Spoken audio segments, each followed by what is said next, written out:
এটা কি আনছো উম্মত? শনিবার নামাজ কোথায়? রবিবার নামাজ কোথায়? সোমবার সেজদা কোথায়? উম্মত 30 বছর টানা হারামের ব্যবসা করলা, 20 বছর 50 বছর ঘরে রঙিন টেলিভিশন চালায়া রাখলা, কোনদিন ফজরের নামাজ পড়লা না। উম্মত, আমার চোখের পানি, আমার রক্তের ব্যথা, আমার পাথরের আঘাত, আমার দান দান শহীদ, কিছুই তোমার মন গলাইতে পারলো না। আমার এত কান্না, এত কষ্ট, এত রক্ত, কিচ্ছুই তোমারে কলজাটা নরম করতে পারলো না। উম্মত, আজ তুমি কেমনে আইলে আমার কাছে? আমি এটা নিয়ে কেমনে যাইতাম মাওলার কাছে? আমি কি দেখাইতাম? কি সুপারিশ করতাম তোমার জন্য?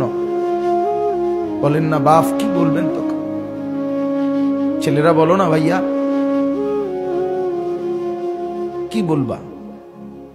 রাসূলুল্লাহ সাল্লাল্লাহু আলাইহি সাল্লাম এই দাওয়াত দিতে গেছে 23 বছরে আল্লাহ তাআলা সহ্য করছে নবীর কতটা কষ্ট। যেদিন তায়েফে পাথর মারে সেদিন আল্লাহ ছিলেন না?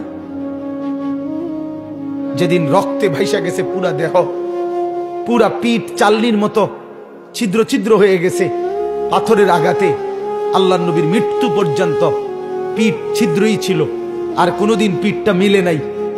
তো আল্লাহ তাআলা সেদিন কি বলছিলেন? আমার তো মনে হয় আরশে আজিম থেকে আল্লাহ তাআলা বলছে, বন্ধু রক্ত ঝরতেছে, বন্ধু রক্তে ভেসে যাচ্ছে শরীর, রক্তের ব্যথা সয়ে নেন, রক্ত ঝরুক, আমার বান্দাদেরকে তবুও জাহান্নাম থেকে বাঁচান। এমনটা আল্লাহ তাআলা যেন বলছে। যেদিন নবী পেটে পাথর বাঁধছে, ক্ষুধার কষ্টে 14 দিন পেটে পাথর বেঁধে খন্দকের মাটি খনন করছে, তো আল্লাহ কি বলছে? আল্লাহ বলছে, বন্ধু খুব কষ্ট পাচ্ছেন, ক্ষুধার কষ্ট, পেটে পাথর বাঁধছেন, ক্ষুধার্ত আপনি, ক্ষুধার কষ্ট সয়ে যান, তারপরও আমার বান্দাদেরকে জাহান্নাম থেকে বাঁচান। আপনাদের জন্য, আমাদের জন্য আল্লাহ তাআলা বন্ধুর দান দান শহীদ সয়েছে, বন্ধুর পিঠের পাথরের আঘাত সয়েছে, পেটে পাথর সয়েছে মাওলা, তবুও তোমরা বেঁচে যাও। ও বান্দা, তোমরা বেঁচে যাও, জাহান্নাম থেকে বেঁচে যাও। এই কারণে নবী সয়েছেন, বিনিময়ে আজকে আপনি কি দিলেন? ছেলেরা বলো না বাপ, কিয়ামতের দিন আল্লাহ নবী সাল্লাল্লাহু আলাইহি সাল্লামের কাছে সুপারিশ যখন চাইতে যাবেন, তখন নবীজি বলবে, আমলনামাটা দাও। আমলনামাটা যখন দিবেন, তো রাসূলুল্লাহ সাল্লাল্লাহু আলাইহি সাল্লাম পৃষ্ঠা উল্টাইয়া শেষ পর্যন্ত বলবে, উম্মত এটা কি আনছো উম্মত? শনিবার নামাজ কোথায়? রবিবার নামাজ কোথায়? সোমবার সেজদা কোথায়?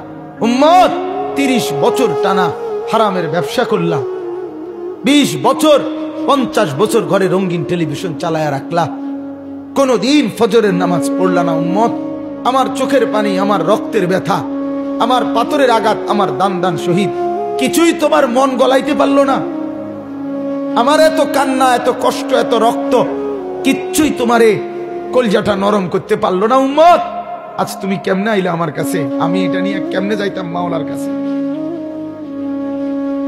আমি কি দেখাইতাম? কি সুপারিশ করতাম তোমার জন্য? বলেন না বাপ, কি বলবেন তখন? ছেলেরা বলো না ভাইয়া, কি বলবা?